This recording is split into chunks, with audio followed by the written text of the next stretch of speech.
Hi, my name is Maylene, and thank you so much for being here because today we are going to be walking through the relationship between John Lennon and George Harrison. Okay, so you might be wondering, hey, why are we spending time talking about the two dead members of the Beatles when we could be talking about the two alive members of the Beatles? Like, you're going to be seeing Ringo Starr in concert in September. Why don't we talk about Ringo Starr? Great question. The reason that we're talking about John Lennon and George Harrison is because I spend a lot of time on Tumblr, and the girlies on Tumblr make very, very, very, very compelling arguments regarding the different facets of John and George's relationship, whether it's in the platonic sense or in the homoerotic sense or a secret third option. I find it really compelling and it's fascinating. So, we're going to be talking about their relationship in all of its different facets. We're going to be going through the timeline, and this video isn't meant to open your eyes to lennison. Like, I'm not trying to push that agenda on you, but if you want to engage in Beatles RPF, that's fine, go right ahead. I'm just here to talk about the pivotal moments in their shared existence that Beatles fans and Beatle historians alike have noted as significant. This video is also going to include a lot of amateur psychology just because we will be spending a lot of time talking about when John and George met and the early stages of their relationship, because unfortunately, everything that happens in the timeline between John and George is a direct consequence of how they met and who they were when they first met. The instances in which John and George met is deeply woven into the fabric of their relationship, and it's going to create a ripple effect that is devastating. So it's impossible not to do a little bit of amateur psychology for this. If you are a psychologist or if you know anything about psychology, and if I get anything wrong, do not tell me. And if you do really want to tell me, then please be nice about it. Thank you. Okay, let's get right into it. So John and George met for the first time on February 6th, 1958. At this time, John Lennon is 17 years old and George is 14. He's just a couple of weeks shy of turning 15. His birthday is February 25th, but he's about to turn 15, but he's 14. So they have a roughly 3-year age gap, and it's important that you remember, you the audience, you the listener, it's important that you remember that they have a 3-year age gap because it's going to explain a lot of their dynamic going forward. About a year and a half before John and George officially met, in November of 1956, John formed a band with several high school friends called the Quarrymen, named after their high schools, like Quarrybank High School or something like that. Paul McCartney joined the band as the lead guitarist, but he was eventually switched to rhythm guitarist because he fucking sucked at playing lead guitar. So they needed someone to fill in that gap. They needed to find a lead guitarist and fast, because you can't really have a band without a lead guitarist, right? So Paul introduced George to John after George had watched the Quarrymen perform. They had a performance. George watched them. He was like, oh my God, I have to join the band, right? And the reason that Paul introduced the two of them together is because Paul and George lived near each other or something like that. Like, they were friends. Like, they had been friends for a few years at this point, and Paul knew that George was a really fucking good guitarist. So he put two and two together and he was like, okay, our band needs a guitarist. Why don't we bring George in? Because he's really good at playing guitar. So even though John and George met in February of 1958, George didn't audition for the Quarrymen until March of 1958 when he was officially 15 years old. He auditions to be the lead guitarist, and by all accounts, John was really impressed by George's proficiency at the guitar. Like, even he recognized that George was really fucking good at playing the guitar, but he still refused to let George join the band because George had just turned 15. Like, he was a week into being 15, fresh 15-year-old, you know, little baby. And because he had just turned 15 and John was 17, he was like, oh, George is too young. Like, I don't want a kid in the band. Like, I don't want a kid hanging around. Obviously, as you know, probably from the lore or just from being alive on planet Earth, George did end up joining the band as the lead guitarist. And this happened because Paul orchestrated for John and George to meet again, but this time on the upper deck of a Liverpool bus. Like, the double-decker buses, right? They were on the top deck of the bus, and George played the song Raunchy by Bill Justice. It's an instrumental song. But anyways, after George played that song, John was like, okay, you're in the band now. So Mark Lewison, who wrote the 3-volume series The Beatles All These Years, and who is considered to be a leading authority on the band, how one becomes a leading authority on any person I would posit not even just the Beatles, but like any historical person. I don't know. How do you become a Beatles historian? What work do you have to put in to earn that title? Can anyone just call themselves a Beatle historian? Can I call myself a Beatle historian? I don't know.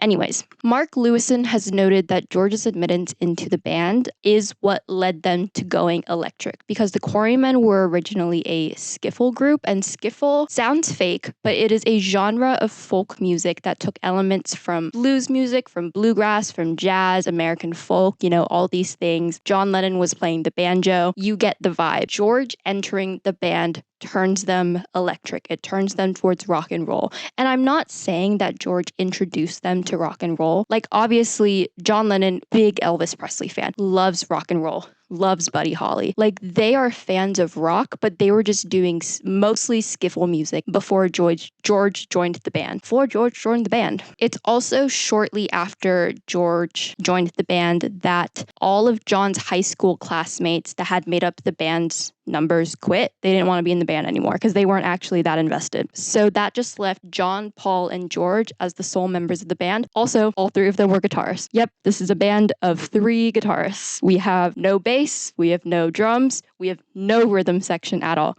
It's just 3 guitarists who can kind of not really sing. So then, sometime between 1958 and 1959, this is like an ongoing thing, that's why I'm saying between 1958 and 1959, George begins third wheeling John's dates with his then girlfriend and later first wife, Cynthia Powell. In a 1980 interview, John said about these instances, "When George was a kid, he used to follow me and my first girlfriend, Cynthia, who became my wife, around. Cynthia and I would come out of the art school together, and he'd be hovering around like those kids at the gate of the Dakota now. He was literally like that. Cyn and I would be going to a coffee shop or a movie, and George would follow us down the street 200 yards behind. And Cyn would say, 'Who is that guy? What he want?' I'd say, 'He just wants to hang out. Should we take him with us?' She'd say, 'Oh, okay, let's take him to the bloody movies.' So we'd allow him to come to the movies with us."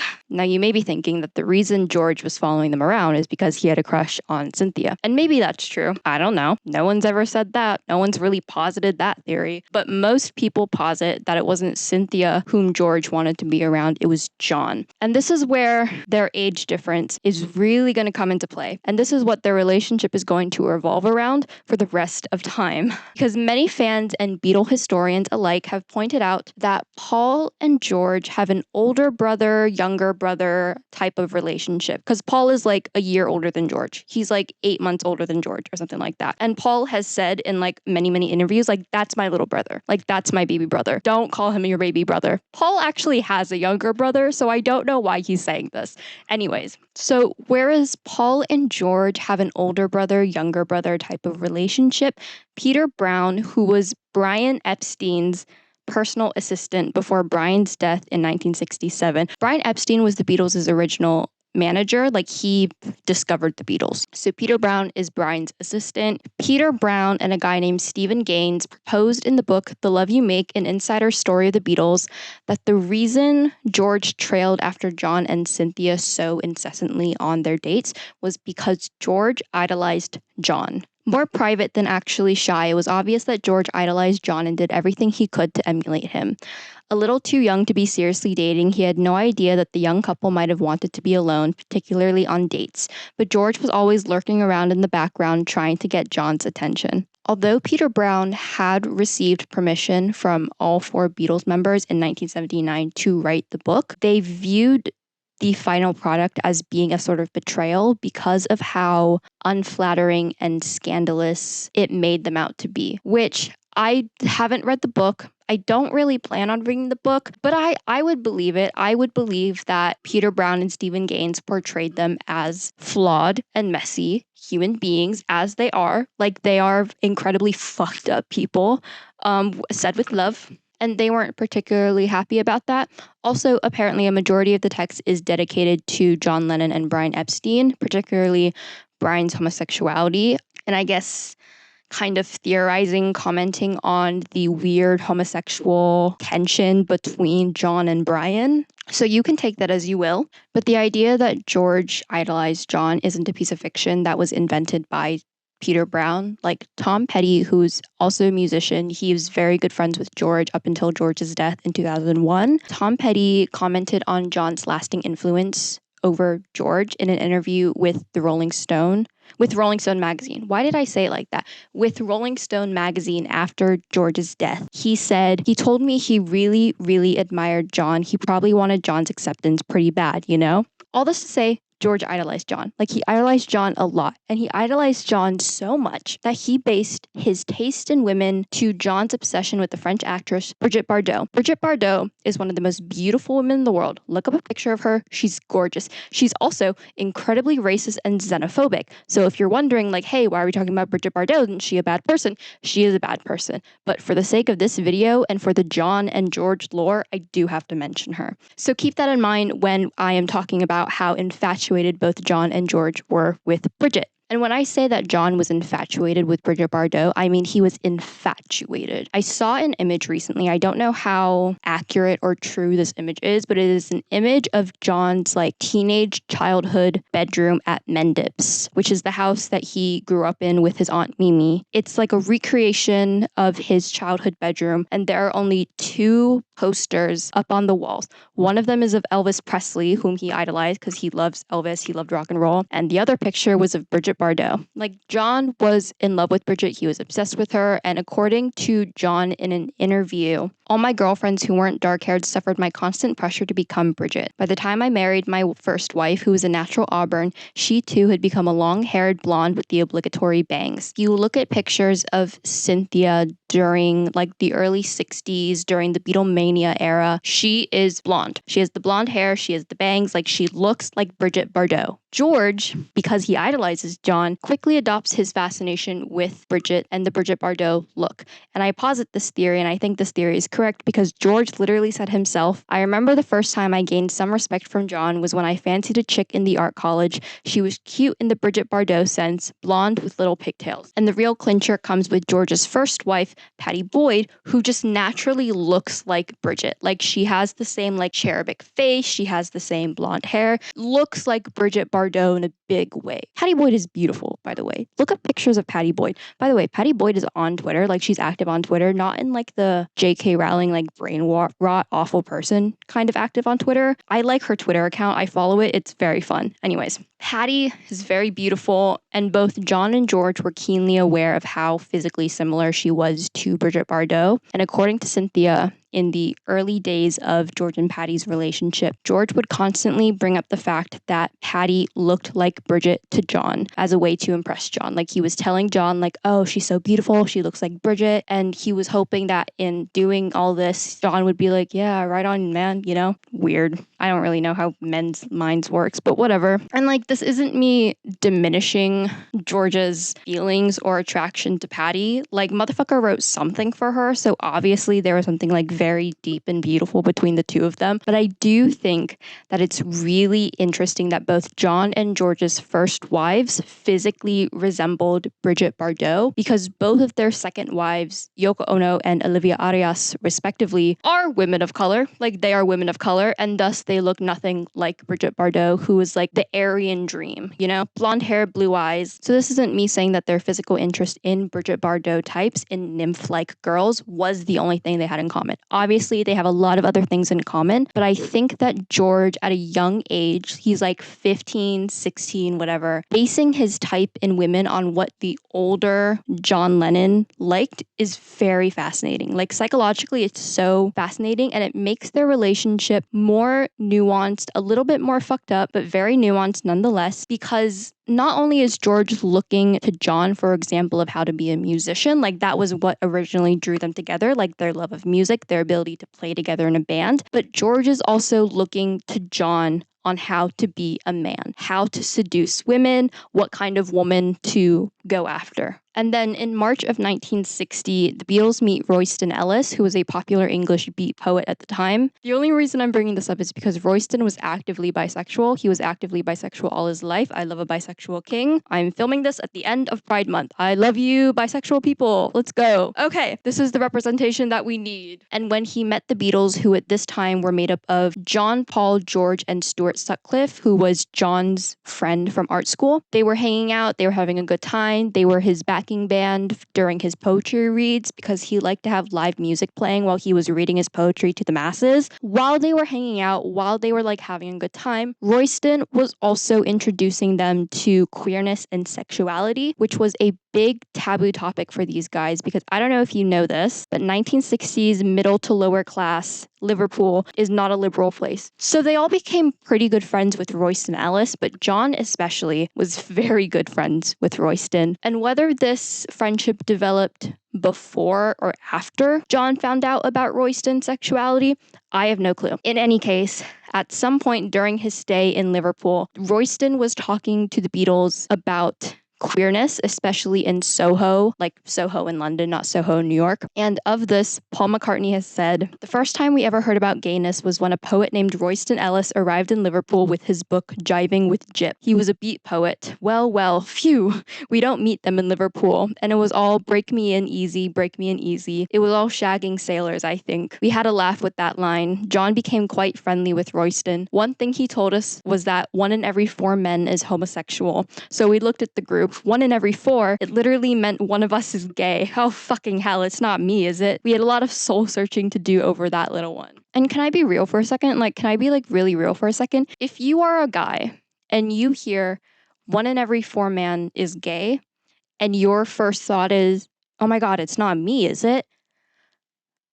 That's 100% an indicator that it is you, homie. You are the gay one. And I'm going to be so real. The statistics aren't always correct. If you're all thinking, am I the gay one? It's probably all of you. And you're going to be but 1 in every 4 men, so only one of them can be gay. It's no, homie, are you aware that gay people flock together? If you see one person, they've got other gay people around them. They just flock together, you know?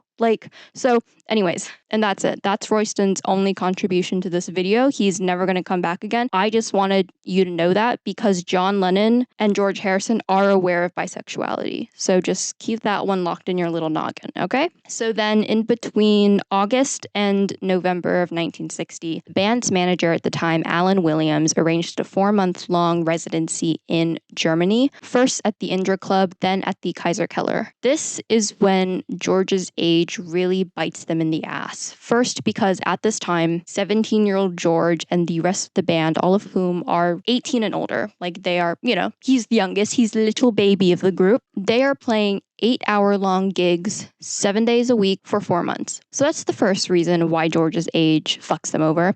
The second reason is because while they are playing these long, they are being given these stimulant drugs called Preludin in order to stay awake and be able to play throughout the night. So they're taking a lot of drugs, i.e. they're high all the fucking time, and George is 17 years old. In late October, the Beatles left the Kaiser Keller, which was the club that they were contracted with, to work at the Top 10 Club because the owner had offered them more money and better living conditions because their living conditions at the Kaiser Keller were shit. However, by moving over to the Top 10 Club, the Beatles broke their contract with the owner of the Kaiser Keller, who was a man named Bruno Koschmider.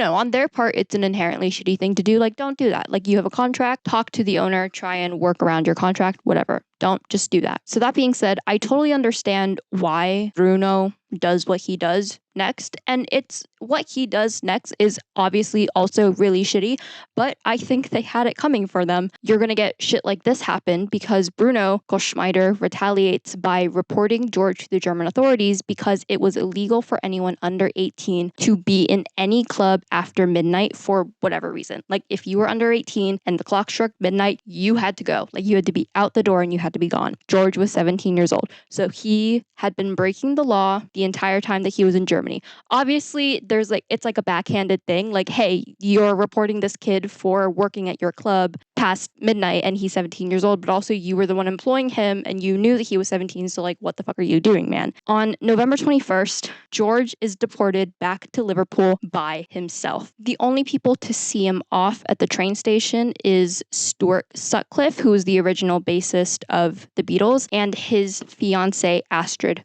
Gertcher. George's deportation prematurely ended the Beatles' first residency in Hamburg, and it's not George's fault that some guy ratted him out, but he also wouldn't have been deported if he hadn't been underage. Like, it's a weird situation that can't really be helped. Like, no one's really gonna win in this situation.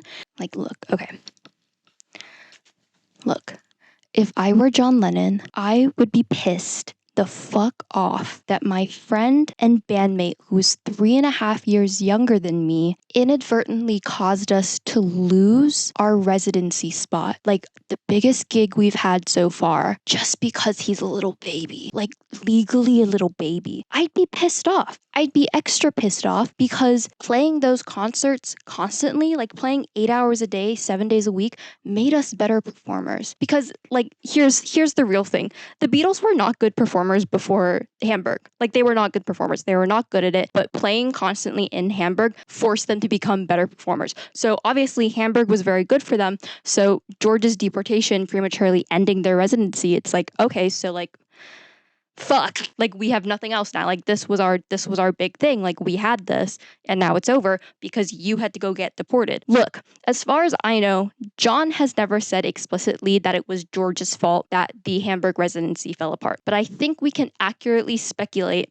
that George's age held them back, and John was not going to forget that. Like, he's just not. Like, he's gonna hold a grudge. John Lennon and George Harrison are both two people who are very good at holding grudges. And I relate, because I also hold grudges. So anyways, George is getting deported on November 21st, 1960, and in the book Stories Done, Writings on the 1960s and Its Discontent, Astrid Kircher is quoted as saying about George's deportation, "Tears were welling up in his eyes. Of course, this was the worst possible way for someone as proud as George to have to go home, as a failure, with nothing to show for all those months of hard work." She's also quoted as saying, "He was just standing there, little George, all lost. I gave him a big bag of sweets and some apples. He threw his arms around me and Stu, which was the sort of demonstrative thing they never did." So, little baby is going back to Liverpool by himself, and allegedly because he was being sent off to Liverpool by himself, he wasn't super confident that John and Paul wouldn't replace him in the band while he was gone, right? Like, he wasn't super concerned about Stuart replacing him because Stuart was kind of already fucking off to do his own thing with Astrid. Like, Stuart is going to leave the band soon after this. And Pete Best is the drummer for the band at this point. Pete is just kind of ancillary to the John and Paul and George show. So anyways, George is afraid that John and Paul are going to replace him in the band, and his age was always like a point of contention between the three of them. Getting deported because of his age really cemented George's insecurity about his place in the Beatles, and like the three of their relationship after the deportation is going to change forever, because a lot of Beatle historians speculate that George's deportation was either the direct cause of, or it contributed to John and Paul viewing George as a kid forever. Like, they're always going to view him as that 15-year-old kid that followed them around everywhere. Like, when you're a teenager, age gaps matter so much. A 14-year-old and a 17-year-old are vastly different. And they are. Like, maturity-wise, experience-wise, they're vastly different. When you're in your 30s, it doesn't matter. But they're going to hold on to that forever, and they're always going to view George as the little kid of the Beatles. Especially once Ringo comes in, because Ringo is older than all of them. Like, he's a couple of months older than John, but it's only going to cement like, oh, okay, so like George is the little baby of the group. Anyways, on a much lighter note, during their first Hamburg residency before George was deported, he lost his virginity. In the wider scope of life, it doesn't really matter, but I do want to mention it because this story has been told in various interviews, so obviously it's true. And the story is that while they were in Hamburg, 17-year-old George was still a virgin. Like, you're 17 years old, you should not be having sex, but if you want to have sex, go right ahead. I don't really give a shit, but be safe. Anyway, so he was a virgin, and so to rectify that, because John and Paul were both very much not virgins, they loved to fuck, John bought George a sex worker to have sex with and to lose his virginity to. So he gets the sex worker, right? Like John is like, okay, go have sex with the sex worker, right? Instead of taking the sex worker to the brothel or renting out some room to have sex with the sex worker, George has sex with her in the band's shared room at one of the clubs that they're playing out. So not only is he having sex with the sex worker in the shared space, but the rest of the band is also there while it's happening. Like they're also in the bedroom while George is losing his virginity. And apparently, like once he came, they applauded. That's weird. And then jumping forward to 1964, at this point, there's no more Pete Best, there's no more Stuart Sutcliffe. Now we have a Ringo Starr. So we have the Fab Four lineup. We have John, Paul, George, and Ringo, right? Okay. At this point, in August 1964, the Beatles meet Bob Dylan for the first time. This is important because both John and George were obsessed with Bob Dylan. They loved Bob. They loved his music. He was the kind of musician that they wanted to be. He was also very popular, but his music was very well respected. It was seen as important and artistic, and this was the kind of notoriety that the Beatles wanted, especially John and George. Beatlemania is great and all, like they love the fame, they love the popularity, they love that they're successful, whatever. But this was at a time when the men in charge hadn't yet realized how influential teenage girls were when determining what was popular and what was not popular. Like they hadn't yet realized that teenage girls make pop culture. So teenage girls loved the Beatles. They also really liked Bob Dylan. And not only did the girls like Bob Dylan, but the critics also loved Bob Dylan. And John and George really liked Bob Dylan. They wanted to be Bob Dylan. Bob Dylan enters the scene. It's August 1964. They're in New York. The Beatles are on tour. And Bob Dylan shows up to their hotel suite to introduce them to weed. He's there for other reasons, but like the significant thing is that he introduces them to weed in August 1964. He's the first one to ever give them weed. It's a big thing. All of the Beatles are like huge potheads. This is pivotal for them. This isn't really the important part. The important part is Bob's relationships with John and George, respectively, like his separate relationships with the two of them. These separate directions that these two relationships go in is going to be huge. The main idea that you should take away from John's relationship with Bob is that John fumbled Bob so astronomically that I can only describe it as embarrassing. Because from what I understand, after the Beatles met Bob Dylan for the first time, Bob and John seemingly gravitated towards each other. Bob because he was a big pioneer in music, he was the voice of generation, and John Lennon because he's John Lennon. Like he is the ego the size of the fucking moon. He's the quote unquote leader of the Beatles. He founded the Beatles. He wants to be regarded as the voice of a generation. They're going to gravitate towards each other. Of meeting Bob Dylan for the first time, John said, I was quite dumbfounded. I'm pretty much a fan type myself in a way. I stopped being a fan when I started doing it myself. I never really collected people's autographs or anything, but if I dig somebody, I really dig them. So I couldn't find too much about John and Bob in the immediate aftermath of their first meeting in 1964, but my understanding of what happens later is that they do not get along, whether that's because they're very similar or because they felt threatened by each other or some weird toxic combination of both. I can only really speculate. I do think that a lot of it is jealousy and intimidation of the other's talents, but who's to say? George's relationship with Bob, on the other hand, is a very good relationship that is going to last all the way through George's death in 2001. They're never really going to falter. They're like this, okay? Bob and George are like this, right? If this section feels really clunky, that's because it is, but I do want to assure you that Bob Dylan is going to come back in the timeline. Like, he is very important to the John and George lore, but this is simply his entrance, and there's not really a lot to say about his entrance except that he's here now, but he will be coming back. Now, a year later, in the spring of 1965, John, George, Cynthia, and Patty are having dinner with John and George's dentist, who's a guy named John Riley, and John Riley's girlfriend, Cindy Burry, at the dentist's house. Why they're having dinner with their dentist, I don't know. I think it's fine if you are friendly with your dentist. Why are we having dinner with the dentist? I don't really fucking know. After they finish their dinner, they all have coffee, and weirdly enough, John Riley insists that they all their coffee before leaving. The group kind of wants to leave. They want to leave. They're like, okay, thanks for the coffee, thanks for the food, bye. But they haven't finished the coffee yet. So John's like, no.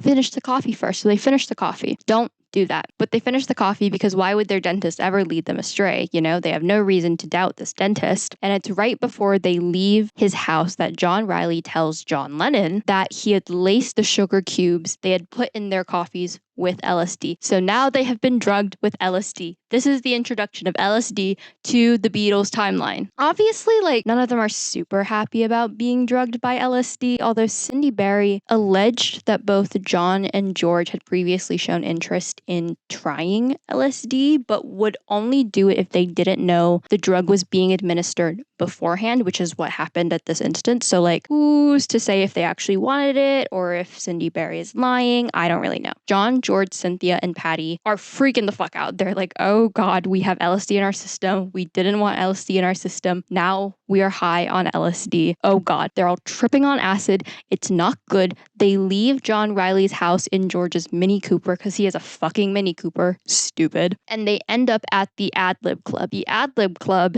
is a well-known club in London's Soho district. It was only open for 2 years, so it really couldn't have been that good. But it was a well-known nightclub because the Beatles loved going there. They were there all the time, so that's why the Ad Lib Club has its own Wikipedia page. So the four of them end up at the Ad Lib Club. They go up the elevator, and because they are all high out of their minds, tripping on LSD, they all collectively hallucinate that the elevator is on fire. But after they get out of the elevator, everything's fine. And honestly, according to John and George, the rest of the night is pretty chill. And this is when John and George's relationship takes a wild turn because it's simultaneously going to bring them together and tear them apart. The bringing together is a lot faster than the tearing apart. The tearing apart will take a long time. It's going to be a long time in the making, right? It brings them together because from now on, they're going to be able to speak a language that no one else can, not even Paul and Ringo. The four Beatles have their own language. They have their own understanding. They know each other pretty well. But with the introduction of LSD, it's now going to be the John and George Club, and then Paul and Ringo are going to be kind of like sided out, you know? George later said of his relationship with John and LSD, after taking acid together, John and I had a very interesting relationship. John and I spent a lot of time together from then on, and I felt closer to him than all the others, right through until his death. As Yoko came into the picture, I lost a lot of personal contact with John, but on the odd occasion I did see him, just by looking in his eyes, I felt we were connected. So LSD connected them in a very special way, untouched and inaccessible to either Paul or Ringo, right? Okay. In the summer of 1965, John and George get Paul and Ringo to take acid. Said George, John and I had decided that Paul and Ringo had to have acid because we couldn't relate to them anymore. Not just on the one level, we couldn't relate to them on any level because acid had changed us so much. It was such a mammoth experience that it was unexplainable. It was something that had to be experienced because you could spend the rest of your life trying to explain what it made you feel and think. It was all too important to me and John. Ringo takes acid immediately. He does not need to be peer pressured at all. He does not give a fuck. Paul resists for another year or two because even back then when no one knew that drugs were bad for you, everyone knew that LSD was bad for you. So Paul resisting LSD in comparison to the other three's eagerness to take LSD, it's not only an early indication of how the band is going to split itself when they do eventually break up, like John and George and Ringo versus Paul, but it's also an early indication of what happens to the John, Paul, George triangle relationship. And I don't mean to leave Ringo out of the equation, but unfortunately Ringo did join the band late. Like, he wasn't there when the other three were at its conception and even earlier. Like, he just wasn't there. He came in late, and that's an unfortunate truth that we have to wrestle with. So because John and George and Paul knew each other from the band's conception, they knew each other from before the band's conception, they inherently have a deeper and more fraught relationship just between the three of them than between Ringo and anyone else in the band. Ringo doesn't have that history, and I think it's very sad, but we do have to reckon with that. Anyways, point that I'm trying to make, Ringo aside, LSD brought John and George together in a way that is good on the surface but very detrimental in the long run because not only does LSD create a division in the Beatles, like it's an inherent division between John, Ringo, and George versus Paul, but it also gives both John and George different outlooks on life that are contradictory to the other's beliefs, sort of. They're like kind of aligned, mostly contradictory. At this point in time, George is already very into India, and he's going to get way more into India after taking LSD. In an interview with Rolling Stone, George said about that first time taking LSD, I had an overwhelming feeling of well-being, that there was a God and I could see him in every blade of grass. It was like gaining hundreds of years of experience in 12 hours. And then in another interview from 1977, George also said of LSD, for me, it was like a flash. The first time I had acid, it just opened up something in my head that was inside of me. And I realized a lot of things. I didn't learn them because I already knew them, but that happened to be the key that opened the door to reveal them. From the moment I had that, I wanted to have it all the time. So George, on his path to Hinduism, views LSD as a conduit to a higher being. It's opening his eyes to something that is greater than him, that is more powerful than him, that is ultimately a part of him, and he is part of everything, all of time and space, the material and the immaterial. You get the gist, right? John, on the other hand, instead of discovering Hinduism via LSD, he discovers Buddhism. In April of 1966, after the quote-unquote dental experience, which is what they call that first LSD trip, John discovered the book, The Psychedelic Experience, a manual based on the Tibetan Book of the Dead, which was co-authored by Timothy Leary, Ralph Metzer, and Richard Alpert. The book presented research on the potential therapeutic uses of psychedelic drugs, as well as the substance's abilities to induce religious and mystical states of consciousness. So the psychedelic experience specifically uses a Tibetan Buddhist text called the Tibetan Book of the Dead as a guide on how to handle the experience of ego death that occurs while under the influence of psychedelic drugs. Ego death is a term used in both psychology and mysticism to refer to the temporary or total loss of subjective self, and it's heavily associated with psychedelics, although it's not exclusive to psychedelics, if that makes sense. The main point of ego death is that it is a form of death and rebirth wherein the separate, self-centered existence of a person is destroyed, whether completely or partially, and the psyche is fundamentally transformed to be more conscious of the transcendent other, which is nature. Anyways, John finds the book, The Psychedelic Experience. He reads the entire thing and he hyperfixates on one specific passage. Do not cling in fondness and weakness to your old self. Even though you cling to your old mind, you have lost the power to keep it. Trust your divinity, trust your brain, and trust your companions. Whenever in doubt, turn off your mind, relax, float downstream. So whereas George took LSD and discovered God, John took LSD and realized that there is no God, there's only himself. George eventually stopped taking LSD in 1967, partly because the Maharishi Mahesh Yogi, who is going to come back in a really big way, so wait on that for a minute, he disapproved of recreational drugs. That was part of the reason. Most of the reason that he stopped taking LSD is because in August 1967, George, Patty, and two members of the Beatle entourage, Neil Aspinall and Derek Taylor, they visited the Haight-Ashbury neighborhood in San Francisco to witness the hippie counterculture movement that was happening at the time. Of the event, Derek Taylor said, "We are expecting Haight-Ashbury to be special, a creative and artistic place filled with beautiful people, but it was horrible, full of ghastly dropouts, bums, and spotty youths all out of their brains. Everybody looked stoned, even mothers and babies, and they were so close behind us, they were treading on the backs of our heels. It got to the point where we couldn't stop for fear of being trampled. Then somebody said, 'Let's go to Hippie Hill,' and we crossed the grass, our retinue facing us as if we were on stage. They looked at us expectantly, as if George was some kind of messiah." In the Beatles anthology, George reflected on the experience, saying, "It certainly showed me what was really happening in the drug cult. It wasn't what I thought with all those groovy people having spiritual awakenings and being artistic. It was like an addiction. So at that point, I stopped taking it actually, the dreadful lysergic. That's where I really went for the meditation." So George wanted to find like-minded people who had achieved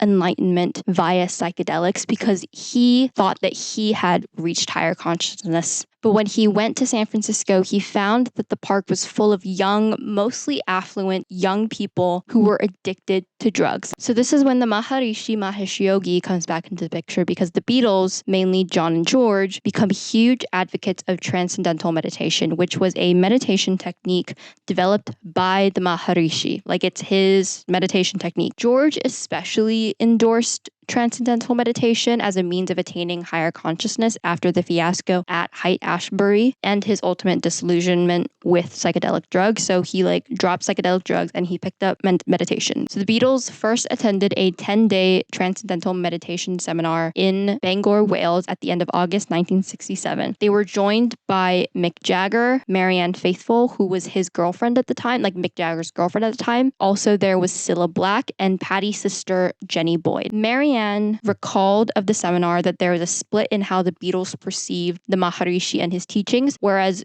George and John were real spiritual seekers. They were super into it. They love transcendental meditation. Paul was openly very cynical about the whole venture, but he was doing it because it was what John and George were interested in. He was like, okay, I'll try it, whatever. But he was very cynical about it. He was like, whatever. So it was a 10-day seminar. They were planning on staying there the entire time, but their stay in Wales is cut short when their manager, Brian Epstein, suddenly died of a drug overdose. The Beatles held a press conference to address Brian's death, during which time John and George explained the Maharishi's views on death. Brian's spirit was still with them and that they had to think good thoughts so that his soul wouldn't encounter any obstacles on the way to the next evolution. So even though Brian died and they were all very sad about it, and the entire Beatles brand is suddenly up in the air because none of them are good at managing a business, by the way.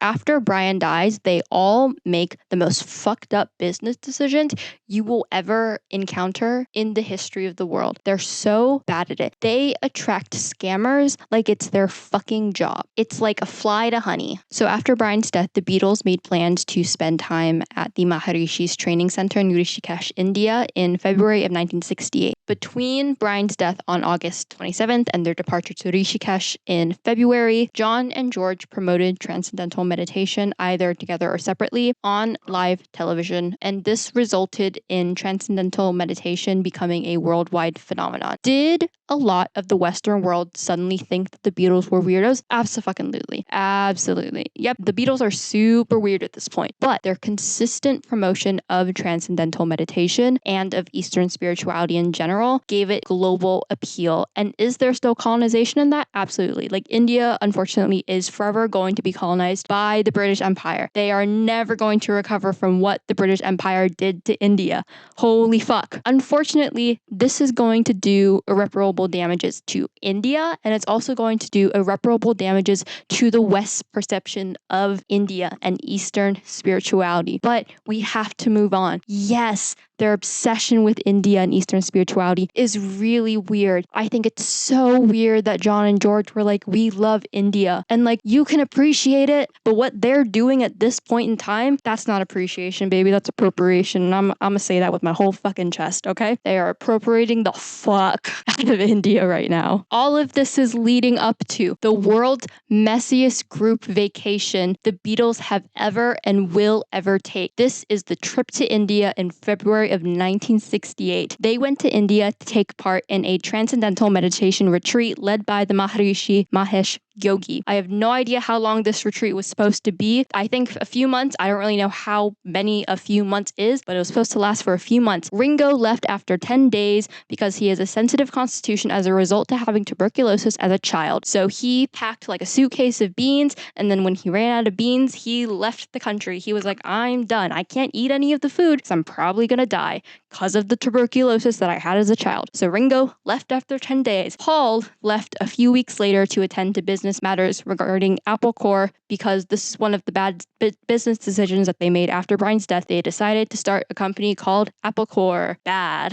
John and George stayed in India until April 12th because they loved India. John and George viewed Ringo and Paul's early departure as an omen of bad things happening. They were like, oh yeah, they're not on the same level as us. We have reached higher consciousness. We're so much better than them because we're still here at the meditation retreat in India and they're not. They probably would have stayed in India forever if Alexis Mardas, aka Magic Alex, who was a member of the Beatles entourage and one of the scammers that the Beatles attracted, if he hadn't accused the Maharishi of making sexual advances towards the women at the retreat, especially towards actress Mia Farrow. Because, by the way, actress Mia Farrow was there, and apparently Mia Farrow had confided in Magic Alex about the fact that the Maharishi had made weird sexual advances towards her. A little bit on this, I'm not in the camp that like alleged sexual predators are innocent until proven guilty. Like, I'm very much of the mindset that if you are alleged to be a sexual predator, even after you are proven innocent, you are still guilty in my mind. Because if you're being accused of being a sexual predator, you have to be an extreme weirdo with absolutely rancid vibes for that to happen. Like, the accusation probably isn't far off. You know what I'm saying? That being said, in the aftermath of the Beatles leaving India, it's come out in several different accounts from people who were at the retreat with the Beatles that Magic Alex may have fabricated the accusations. Mia Farrow, who Magic Alex pinned the crux of the Maharishi is a sexual predator, so we have to leave India right now on, like he pinned it on her. She wrote in her 1997 autobiography, What Falls Away, that she may have actually misinterpreted the Maharishi's general attitude to be supposed sexual advances. They may not have actually been sexual advances. Like, she may have just interpreted it wrong. Cynthia Lennon, who was still at this point married to John, but they were going to divorce really quickly after this, so she's barely married to John at this point. Cynthia wrote about the India trip for the Sunday Times in 2008, saying about the Magic Alex incident, then something happened that shook all of us. A couple of weeks before we were due to leave, Magic Alex accused the Maharishi of behaving improperly with an American girl who was a fellow student. Without allowing the Maharishi an opportunity to defend himself, John and George chose to believe Alex and decided we must all leave. Additionally, it's been proposed that Magic Alex was jealous of how much control the Maharishi had over John, because John was the one who had inducted Magic Alex into the Beatles entourage, and they were close because of that, I guess. The way that they met was that Magic Alex was an inventor, quote unquote inventor of sorts, and he showed John a box with lights in it. And John was so fascinated by the box with lights in it that he was like, you're going to come with us forever. And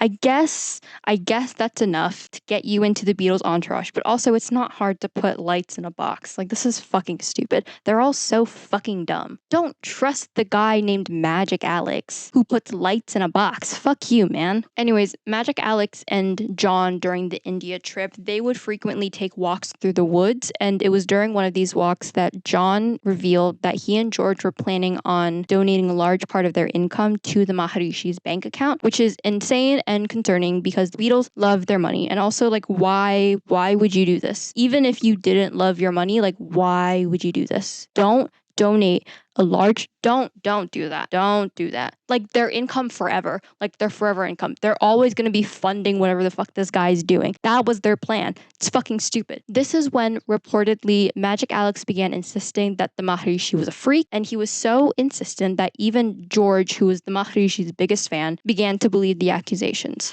John commented about the situation in 1970. Well, it must be true because if George is doubting him, there must be something in it. Which tells me that John, despite the demons he was fighting during the late 60s, he was fighting a lot of demons. They were all fighting demons, but John especially, he had his demons, i.e. heroin, i.e. his breakup with Paul, i.e. a crisis in faith. John is intrinsically tuned into George's mindset, knows him inside and out well enough to not entirely question George's intuition. But whereas George's interest in India and the Hare Krishna movement only intensified after Rishikesh, John's spiritual attentions drifted constantly to whatever method or technique of self-awareness interested him at the moment. From like Christianity, he goes back to Christianity for a bit, and then he turns to Freud, and then he goes to heroin and beyond, right? So although John and George are more aligned with each other than either of them are with Paul at this point in time, the India trip served to be equally as detrimental to their relationship because India sets up the false standard that they are on the same page and that they always will be on the same page. As we know, they are not always going to be on the same page. And this, I think, is an example of John kind of living up to George's hero worship of him by choosing John over Paul. John is finally seeing past the 3-year age gap that is between him and George, and he's realizing that George is just as capable of musician as Paul, and that he might even be better than Paul. This obviously is not the case, and tragically it will never be the case, but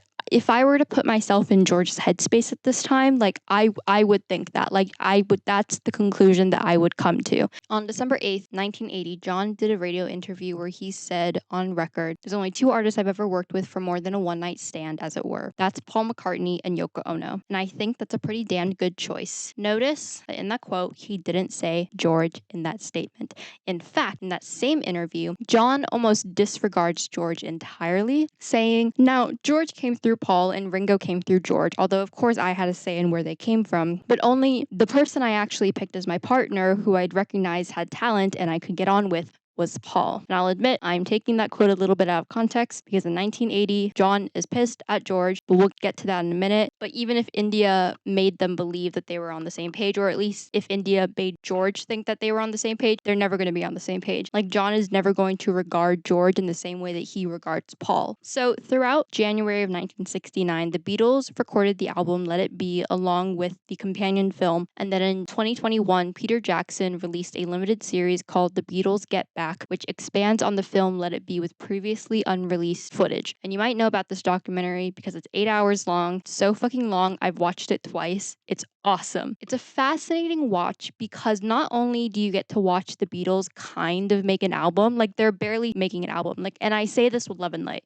like love and light, okay? It's almost unbelievable that Let It Be actually came out. Like, there's a reason that they recorded Let It Be before they recorded Abbey Road, but Abbey Road came out first and then Let It Be came out last. So you're watching the documentary and you're watching them make an album. You also get to see the band steadily approach the high point of the hill upon which the messiest divorce in human history is going to happen. They all look like they're actively planning separate murder-suicides. It's crazy. Mental health is bad. Everyone smells. No one likes each other. It's awesome to watch. The reason I'm mentioning the Get Back sessions is because the relationship between John and George seems to have come to a standstill at this point, which is significant considering this point in Beatles history because both John and George are on the outs with Paul. They're not vibing with him anymore. Like, they are not vibing with him. They're about to break up with his ass. Everyone's vibing with Ringo because he doesn't threaten their egos too much, but no one is really vibing with Paul. John, because he's trying to shove his new partnership with Yoko in Paul's face while simultaneously proving to Paul that he can do it all without him. George, because he's 25 and tired of Paul treating him like a little kid meant to be indulged instead of an adult taken seriously. And also, George hates being famous. Like, that's the quiet part that I'm saying out loud, and Paul loves being famous. So although John and George are aligned in their "we hate Paul" mission, the fissures in the John and George relationship start appearing at this time. And from what I've uncovered, they each have their own reasons as to why these cracks are appearing.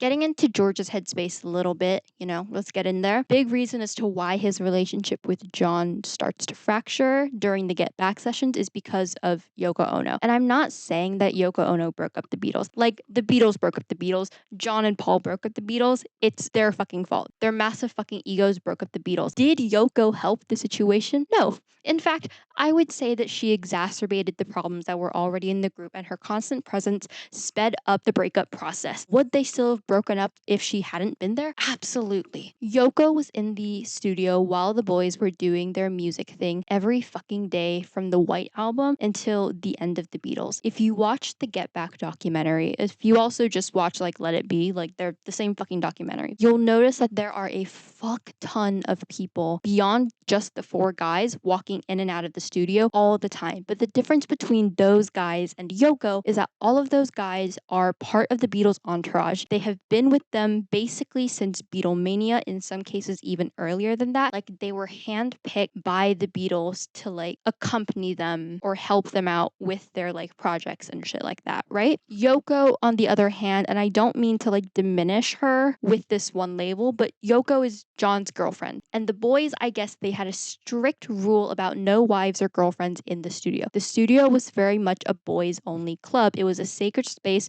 where they can make music and connect with each each other without women being a distraction. So John bringing Yoko into the studio every single fucking day and insisting that she be there, insisting that she be everywhere, actually, is a blatant disrespect of that no wives and girlfriends rule that they've all like quietly agreed upon. And not only did John bring Yoko into the studio all day, every day, but they would also show up hours late high on heroin, because it's at this point in time that John and Yoko are both addicted to heroin. John has replaced LSD with heroin in the same way that he replaced Paul with Yoko.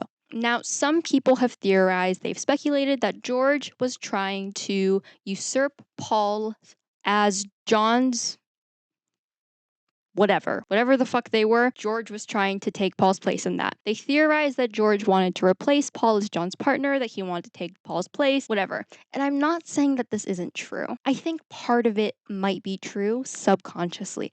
I think that George was aware of John and Paul's weird psychosexual connection with each other. Obviously, I think everyone was aware of that. And he was very aware of their codependency, and therefore he was aware that in all likelihood, you cannot replace Paul. Like, Paul is just always going to be there. If you have John, you have Paul. Just because John and Paul were going through a messy divorce at this time, that doesn't mean that George could just swoop in and take Paul's place. Like, that's not how this works. When there's a John, there's a Paul. And when there's a Paul, there's a John. Even when they're going through a divorce, there's still going to be a John and a Paul. It's just going to be a little bit messier. But now you might be thinking, okay, wait a minute, but didn't John replace Paul with Yoko? We already did replace Paul. The quick answer is yes. Yoko took Paul's place as John's creative partner. Yoko filled in that gap after the divorce, even like before the divorce. Like, she filled that place that Paul once took. I think that Yoko fulfilled a similar role in John's life that Paul did, and that they both pushed him to be creative, and they both drove him towards monumental but very different outcomes. Like, Paul pushed John towards fame and success, and Yoko pushed him towards peace and political activism. However, I don't think that she actually replaced Paul because, and this is a cop-out answer, so you can choose to believe me if you want to, but the fact of the matter is that you can have multiple people who are enormously influential in your life, whom your very being is entangled with, and they can exist simultaneously within you. Like, Paul and Yoko should not be in the same room together. Absolutely not. They should not intersect at all, but they can run parallel to each other within John, and that one's existence does not inherently negate the other's. Like, the arrival of one does not extinguish the other, if that makes sense, right?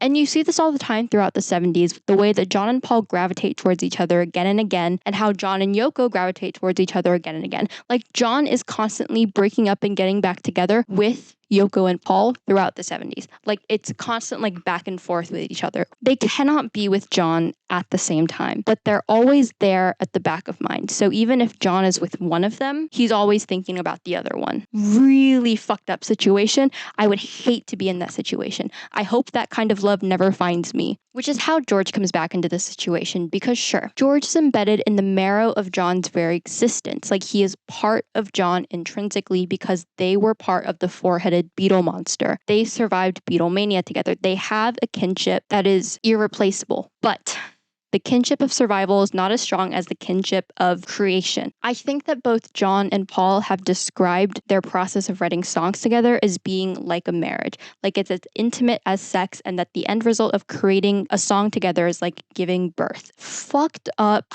metaphor to say about your songwriting partner who you may have had a homoerotic relationship with, but I digress. John and Paul have that intrinsic connection of creation that John and George just don't have. And they never could have that kind of relationship, because even though George became an excellent songwriter, I don't think John ever allowed for that kind of connection with George to unfold, because one, he already had Paul and Yoko, so he didn't need like a second person to write songs with. Like, he only ever needed the one person at a time. And two, because George was 3 years younger than him. This is where that age gap and George's hero worship of John comes back in a heavy way. Because presumably, even if it's subconscious, George George would still be looking at John for his approval. He would still want to impress John with how good of a musician and how good of a songwriter that he was becoming. And you would think that with John and Paul's imminent divorce, now would be a great time to get into John's line of sight, because presumably he's on the lookout for a new partner, and George wants to be his equal. He wants to be John's peer. But this is when we get into John's perspective of the whole relationship with George thing, because beyond the fact that he has already chosen Yoko to be his new partner, John was never going to choose George to be his partner because he was jealous of George's sudden ability to write really good fucking songs.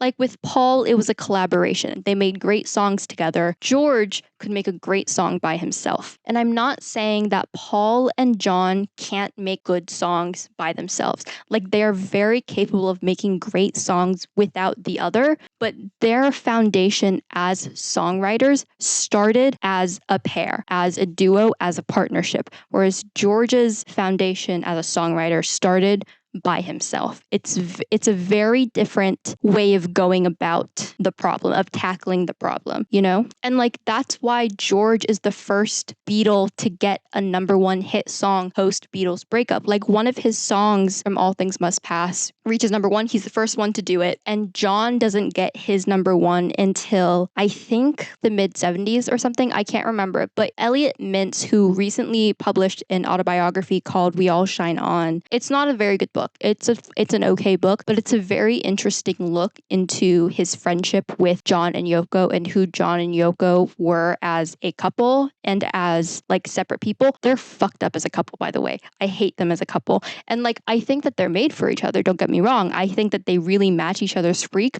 Oh, but I do not like them as a couple. Oh, if I saw them on the street, I would walk the other way. Oh, I'd cross the street. Oh my God. They're horrendous as a couple, but they're really good together, and it makes sense why they were together. Oh, read the book. It's really fucked up. And again, it's not that good of a book, but it's really interesting to see John in the 70s from someone whom John considered to be a good friend. So anyways, John is jealous of George's songwriting ability. He's also jealous of how quickly George is churning out these songs. Simon Lang, who is a George Harrison biographer, he wrote the book called While My Guitar Gently Weeps, The Music of George Harrison. He deemed 1968 to 1969 as George's most prolific songwriting period, and he compared it to John's peak of creativity over 1963 and 1964. This book came out in 2003, so John couldn't have read it and like internalized this information and tortured himself over it, you know? Like, he couldn't do that. He was already dead. But I think it's fair to say that the Beatles were already aware that George had a huge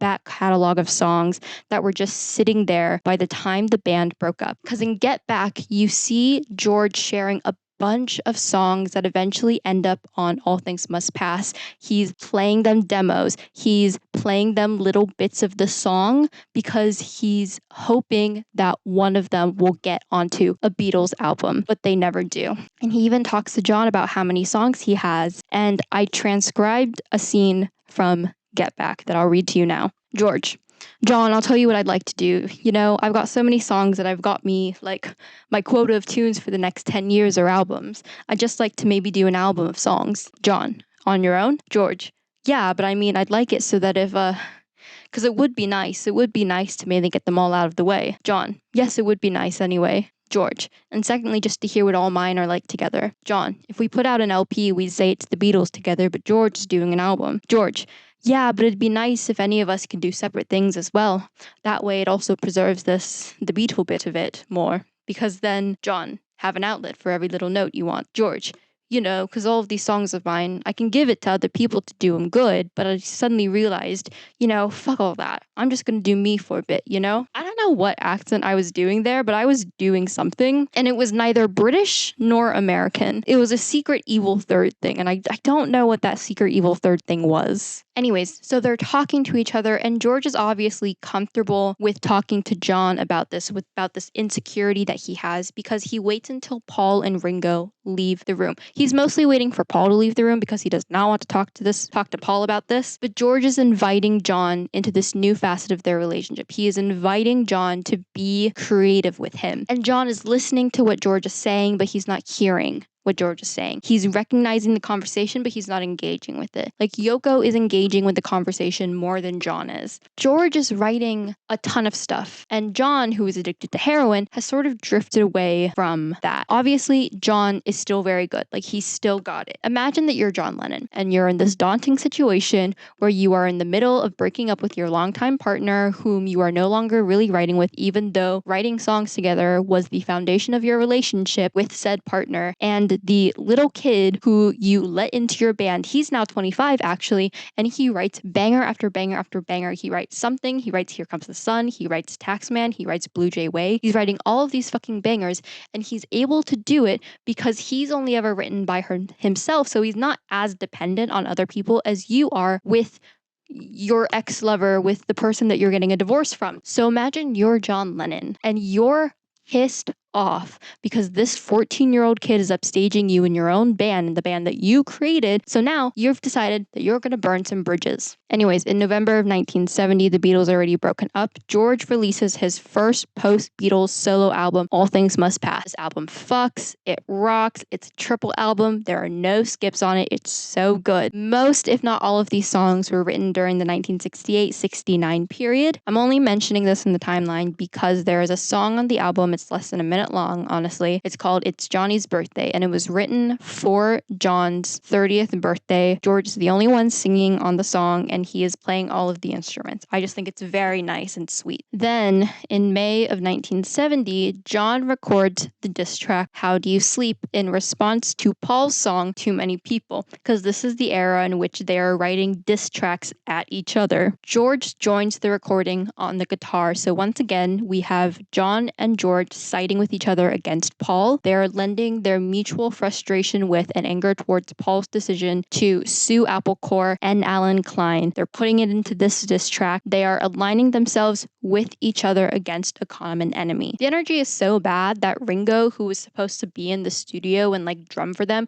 he walks into the studio, he's like listening to some of it, and then he gets so upset over how mean John is being to Paul that he leaves the session. He is not on the song. He leaves the session and he's like, that's enough, John. And then they continue to make the song without Ringo. So yeah, Ringo isn't super happy about the situation, but everything is super great between John and George until it's not, because in August of 1971, George and his friend Ravi Shankar, who is a sitar player, he taught George how to play the sitar. They're very good friends. George and Ravi, they hosted and organized the Concert for Bangladesh, which was a pair of benefit concerts played at Madison Square Garden in New York City to raise international awareness and raise relief funds for refugees in East Pakistan during the Bangladesh War of Independence, because the Bengali wanted to be independent from Pakistan, so they did the Bangladesh War of Independence. And the people of East Pakistan who were fighting for their independence, they were like, but this also is a really bad situation for us. Like, we want our independence from Pakistan, but it's a really bad situation for us. So adjusted for inflation, the concert raised 1.9 million US dollars, and it paved the way for benefit concerts like Live Aid. Like, we all know Live Aid. Think Live Aid. It's the Concert for Bangladesh is a precursor to Live Aid. George called up a bunch of his friends to perform in the concert. The list includes Ravi Shankar, Bob Dylan, Leon Russell, Ringo Starr, Billy Preston, Eric Clapton, Ali Akbar Khan, Jesse Ed Davis, Klaus Vormann, Pete Ham, the entire band Badfinger,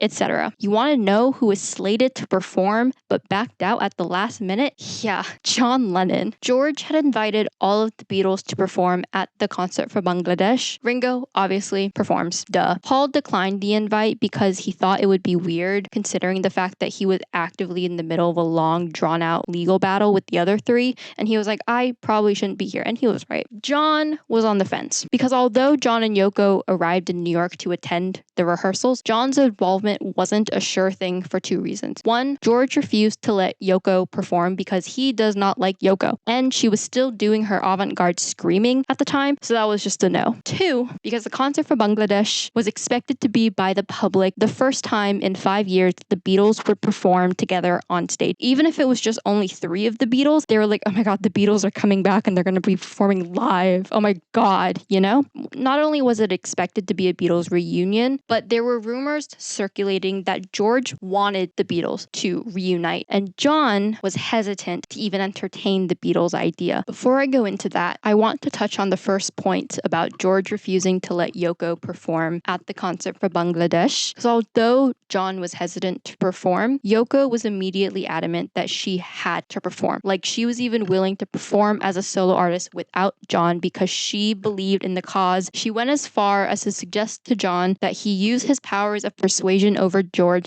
so that she could appear as a solo artist. This ended in John and Yoko having a big, massive blow-up fight a couple of days before the concert regarding Yoko's desire to join the performance versus John's inability to commit to support George's project. Like, he goes so far as to refer to the concert for Bangladesh as quote-unquote George's little thing, which is patronizing and also not a very good attitude towards the situation. And this big blow-up fight resulted in John flying to Paris alone. So John is out of the question. Like, he is not coming to perform at the concert for Bangladesh. So that's the canon reason as to why John didn't perform at the concert for Bangladesh. But my theory involves his complicated relationship with his Beatle John identity and what that means for him as a musician. Because according to May Pang, who at this point in time in 1971, she is still just John and Yoko's joint assistant, May Pang said John did want to do it. However, his restless, intense mind kept telling him why he shouldn't. To do it, after all, meant that he would have to be a Beatle again, which would stand in direct opposition to everything he had stood for publicly since the group split up. I think it has less to do with the fact that resuming the identity of Beatle John would go against everything that he stood for, and more so that in the year and a half since the Beatles broke up, John was doing everything in his power to release the power that the Beatles mythos had on people, to show them that the Beatles weren't all that, and that by the end of it, the Beatles weren't good musicians. In his big 1970 interview with Rolling Stone magazine, John hypothesized that the Beatles were always good performers, but they were never quite good musicians, and that getting as popular as they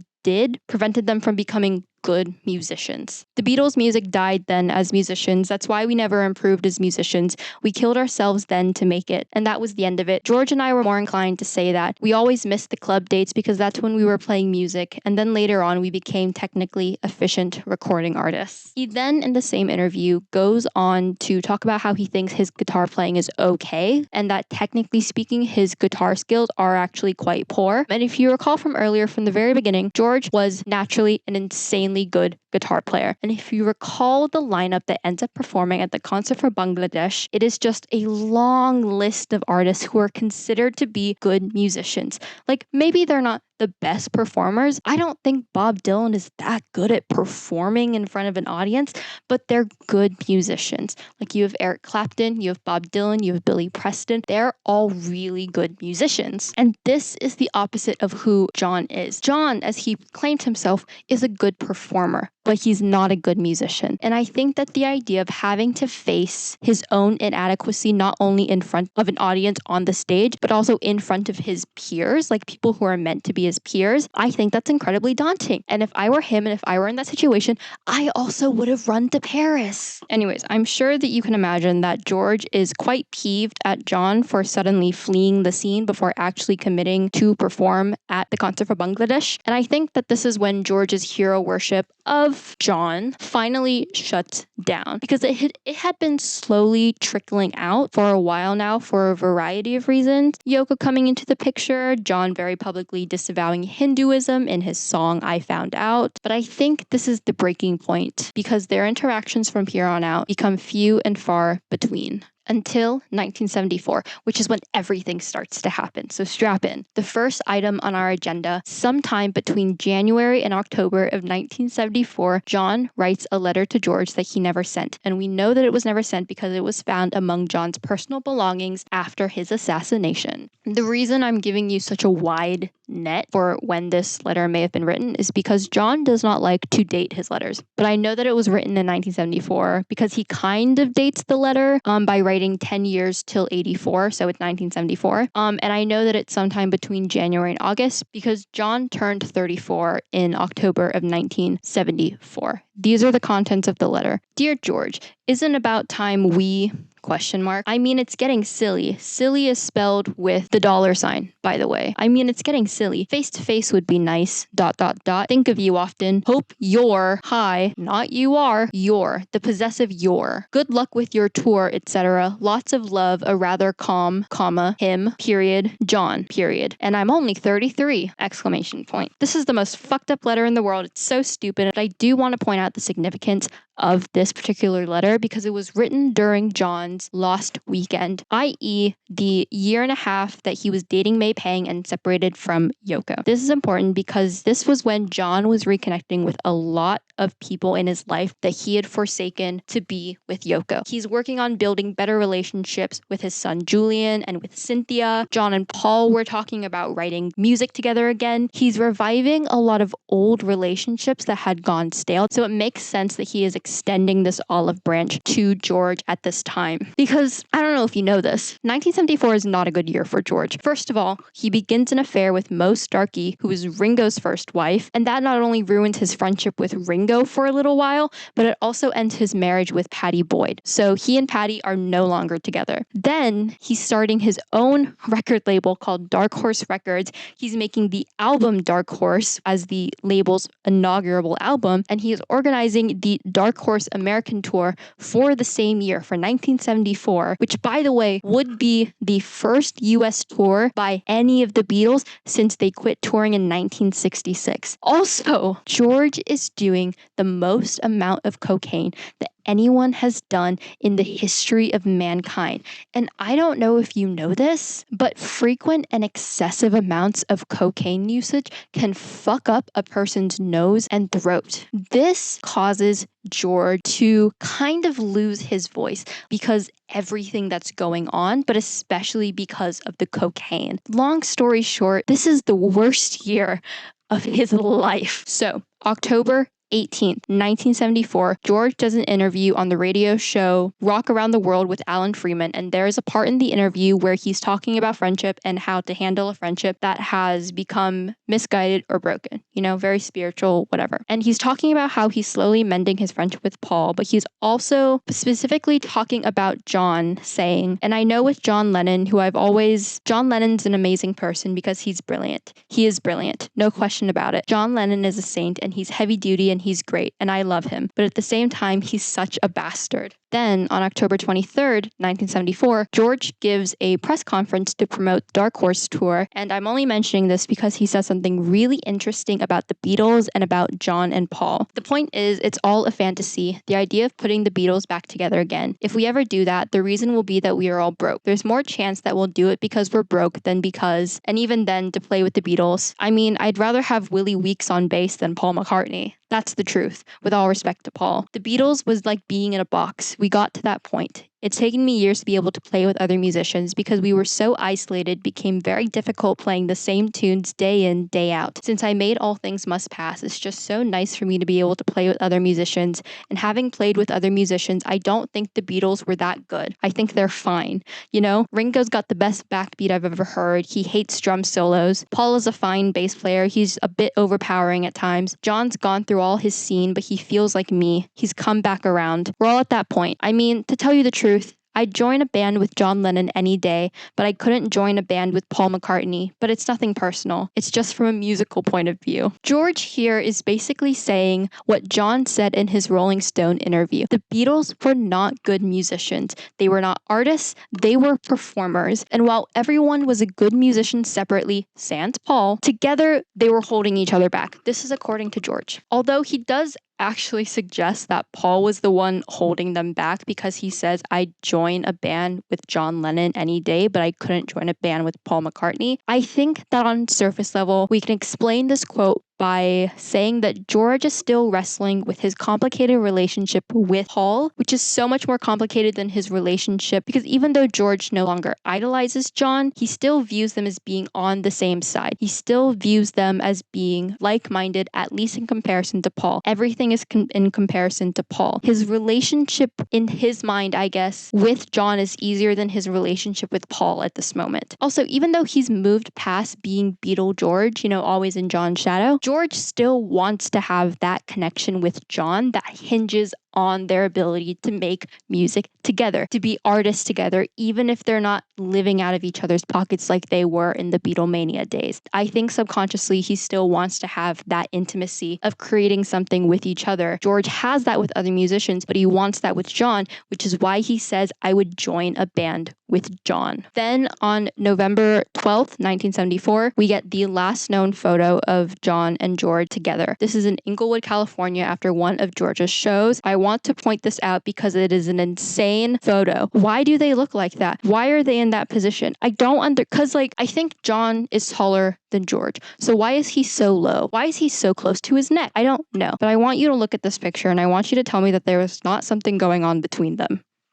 And then a month later, in December of 1974, we get the events that ultimately spell out the end of John and George's relationship. Strap in. At this point in time, George is at the tail end of his North American tour, and it's a flop, with some people complaining that George failed to respect the audience's nostalgia for the Beatles by singing different lyrics on stage, or by spending a lot of his stage time making spiritual pronouncements over actually playing music. He's talking too much. They're like, he's talking too much. I want to listen to music. I don't want to listen to him talk. Others criticized George's choice to give Ravi Shankar and his ensemble a considerable amount of stage time, even though the tour was literally called George Harrison and Ravi Shankar's 1974 North American Tour. It's not actually called the Dark Horse Tour. That's what it's called. It's George and Ravi's tour. I think they're being racist. On top of all those other criticisms, almost everyone, critics and audiences alike, are noting that George's voice was bad. It was bad quality. George is always not the greatest singer. None of the Beatles were the greatest singers. George was never the strongest singer, but his singing during this tour is worse than ever, due in large part to the laryngitis he had contracted during the rehearsals and exacerbated by the insane amounts of coke that he was consuming hourly. So yeah, it's not good for George. It's actually really bad for George. But listen, okay? Listen. The Dark Horse Tour is probably the hottest he's ever looked. In my opinion, I think it's the hottest he's ever looked. But he's also going through worst time of his life. The first post-Beatles North American tour is a massive flop. He's in the worst mental headspace of his life. His wife left him to be with his best friend, Eric Clapton. And to top it all off, John Lennon is going to come back into his life and ruin it once again. On December 14th, John and May Pang are in New York to see George for his performance at the Nassau Coliseum. At this point, John is very aware that George's situation is precarious. It's so horrendous that according to May Pang, George was considering canceling the rest of the tour. At this point, he had 10 more shows to do. He was thinking of canceling it. John, for whatever reason, decides that he wants to help George. He'll do anything to help George to make the situation better. He says, tell him I'll do anything I can to help. So John and May visit George at the Plaza Hotel, and at this time, George is dating Olivia Arias, whom he ends up marrying and is with for the rest of his life. She is the mother of his son. Yeah, John and May meet up with George and Olivia. It does not go well. I'm going to read basically the whole interaction as May Pang wrote it in her book, Loving John, and I'll give my commentary in between. By the way, I haven't read all of Loving John, but I did get these excerpts from the book, which can be found on the Internet Archive. I love you, Internet Archive. I love you. Thank you for your service. John was determined to be open and friendly. George, however, seemed edgy, and all of his replies were curt and had a hostile edge to them. Then, John finally hinted that he would be willing to play with George when he appeared at Madison Square Garden. Let's get into George's headspace for a little bit, okay? Let's just think like George Harrison. If I were George and I heard this come out of John's mouth, I would be so fucking furious, because the last time John offered his services for one of my concerts in New York, he bailed at the last minute, not only disappointing everyone involved, but me as well. Also cementing the fact that John is an unreliable friend. George, because we are the same person, is on this wavelength. He is thinking the same thing as I am. That'd be nice. George glowered at John. Then George's anger really burst forth. "Where were you when I needed you?" he snapped. It was the first of a series of explosions, each of them followed by moments of tense silence. "I did everything you said, but you weren't there," he repeated. "You always knew how to reach me," John would reply evenly to each of these outbursts. George brings up the fact that he always did everything he could for John, but John could never reciprocate. He could never pay it back. He sided with John against Paul. He went along with John's decision to hire Alan Klein as the Beatles manager, even though he was scammy. And he's saying the quiet part out loud, which is the fact that George worshipped John. He idolized John. He wanted his approval and his attention and was paid shit for it. Every other person that George admired greatly, Ravi Shankar, Bob Dylan, Eric Clapton, he became great friends with them. He was friends with them for the rest of his life because he nurtured those friendships and because those friendships were reciprocal. His first friendship with John was never reciprocal. Yet again, George said furiously, "I did everything you said, but you weren't there." Suddenly, he leveled his gaze at John. "You know, John," he snarled, "I want to see your eyes. I can't see your eyes." John was wearing sunglasses. He reached up and quickly took them off and put on his regular glasses. He was willing to do anything to pacify George, but the gesture was not enough. It looked as though George was going to slap John. "I still can't see your eyes." Suddenly, he reached over, yanked John's glasses from his face,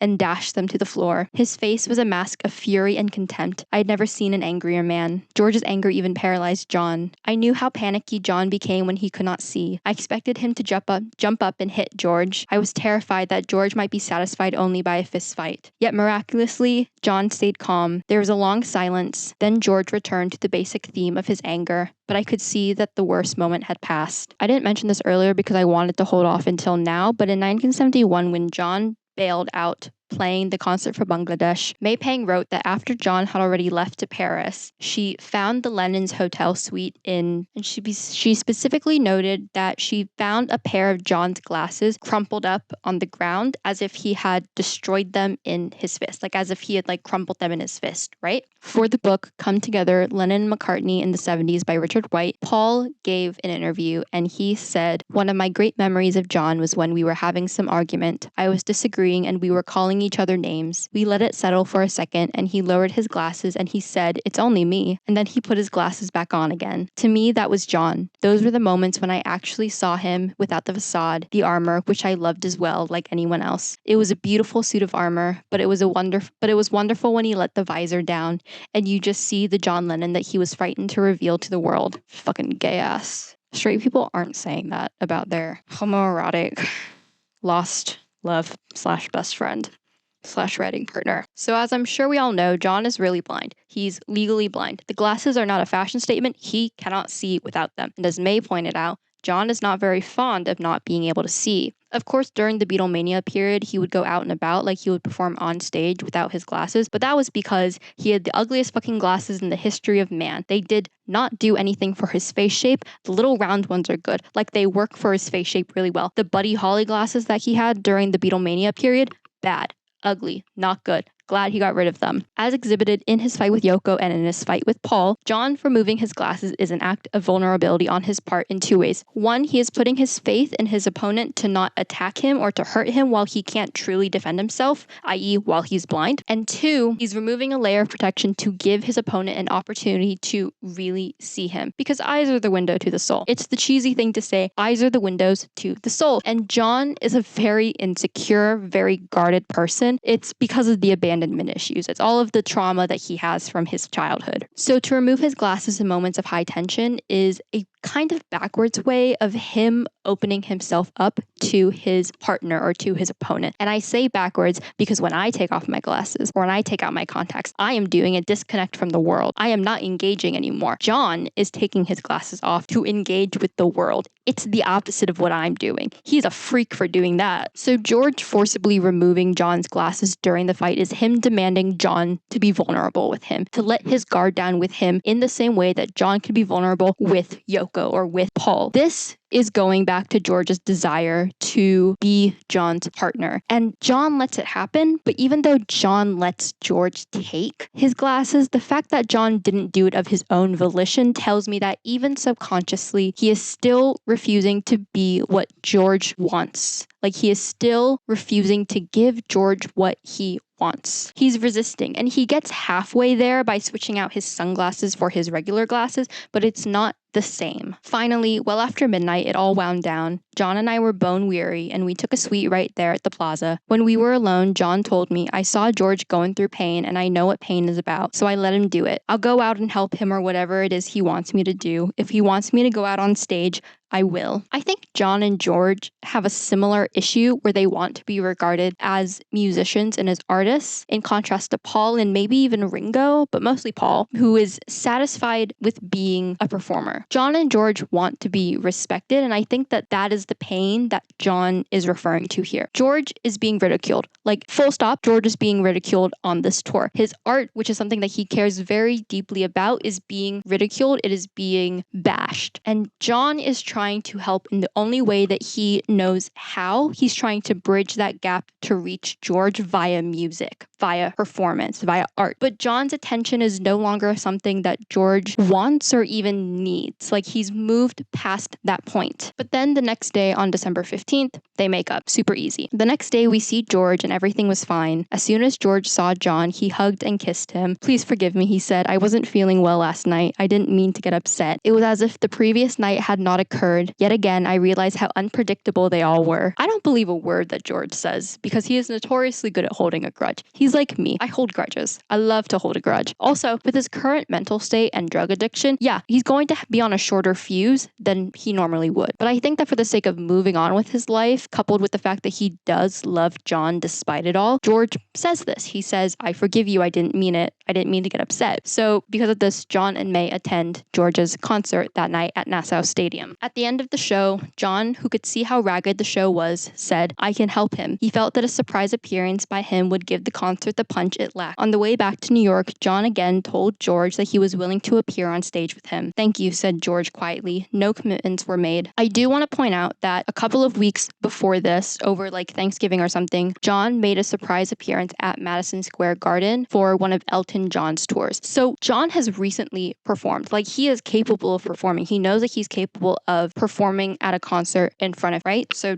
I just want to give you that background. Anyways, despite John and George not hashing out any of the logistics of John making an appearance during a show, John goes out of his way to make it known that he will be offering his services to George's touring by announcing on live television that he will be performing with George on his December 20th tour date. John, I might be working with George on Friday night, folks. Host, what's happening? John, well, he's in town performing and we're still friends, you see, so we might have a laugh. It's the last night of the tour. It's not the last night of the tour. And see you Friday. As you can imagine, as I'm sure you've guessed, John is a flaky little bitch. And because he's a flaky little bitch, he doesn't actually go through with this because on December 19th, the papers to officially and legally disband the Beatles are finalized. John, Paul, and George are expected to sign the paper after George's show. Ringo wasn't there because he was avoiding Alan Klein, so he had already signed the papers in London. This is the video where George is running to sign the papers to disband the band. Like, this is that video. If you don't know what video I'm talking about, go watch it. It's so fucking funny. Once John learns about this, he freaks the fuck out because he will have to pay more taxes than any of the others because he made more money than them or something like that. I don't know. All of the Beatles are very protective about their money. They do not want to pay taxes. They do not care that they are making more money and thus they have to pay more taxes than anyone else. They do not want to pay taxes, to which I say, I think their taxes should be higher. You're making millions of dollars, pay your taxes accordingly. Unfortunately, the Beatles are capitalists. That same day, because someone told Yoko about the papers, Yoko sends a message to John, and the message says that according to her astrologer, because John and Yoko, they lead their lives through whatever their astrologers